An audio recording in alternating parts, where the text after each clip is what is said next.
Juliane Koepcke Diller awakened bewildered and confused in the thick jungle of the Peruvian rainforest the morning after she came crashing to Earth. The last thing she remembered was her mother crying and yelling, "It's all over," as their plane plummeted into the thick canopies of the Amazon jungle. She had to survive in the jungle for 11 days, all by herself, and her maggot-infested wounds, if you count them as companions. How did she do it? That's what we will find out today in this video. Before we begin though, please like the video, subscribe to the channel, and hit the bell icon to stay notified for future uploads. Juliane, then 17, and her mother had boarded a flight in Lima, heading for Pucallpa, a rough-and-tumble port city along the Ucayali River. Her last destination was Panguana, a biological research station in the Amazon's heart. She has lived there on and off, as her parents were both zoologists. The flight was meant to be an hour long. The plane ran into a thunderstorm around 25 minutes after takeoff and began to shake. Her mother began to panic but tried to not show it.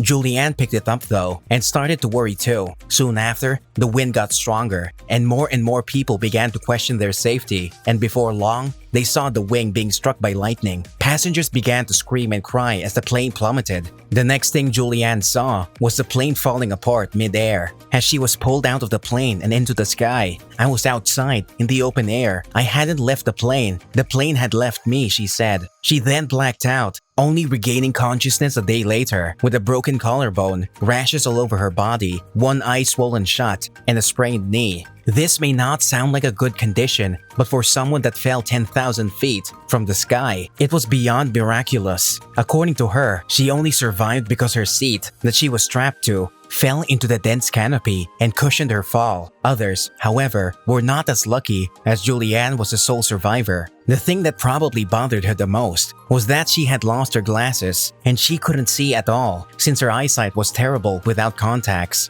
That, coupled with the fact that she was in the Amazon jungle with plenty of predators such as anacondas, jaguars, and caimans, was definitely not a good matchup. When she finally woke up, she found herself strangled in vines, covered in mud and water all around. She had nothing to eat except for candy in her pocket. She couldn't even pick any fruits as it was the rainy season. Her only source of nourishment was rainwater. She started to move, and for 11 days, she limped around in the staggering humidity with no food. She tried looking for her mother around the crash site, but she couldn't find her. She decided to make the journey herself. Luckily for her, she knew a lot about surviving in the wild since her parents were both zoologists. She remembered her father's golden words, "If you find a creek, follow it, because that will lead to a stream, and the stream will lead to a bigger river, and that's where you'll find help." And find the creek she did. It eventually led to the river, and because of it, she was able to avoid the difficult terrain. She came across a hut after limping her way across a few days. Inside, she found a barrel of gasoline. She poured it over her open wounds. As her father had told her prior, she realized then that her wounds were infested by maggots. Since she poured gasoline on them, they came to the surface and she picked them off. She recalled that the pain from pouring it was the worst thing she's ever felt. With no energy to move, she gave up and lay down in the hut, where she stayed for a day.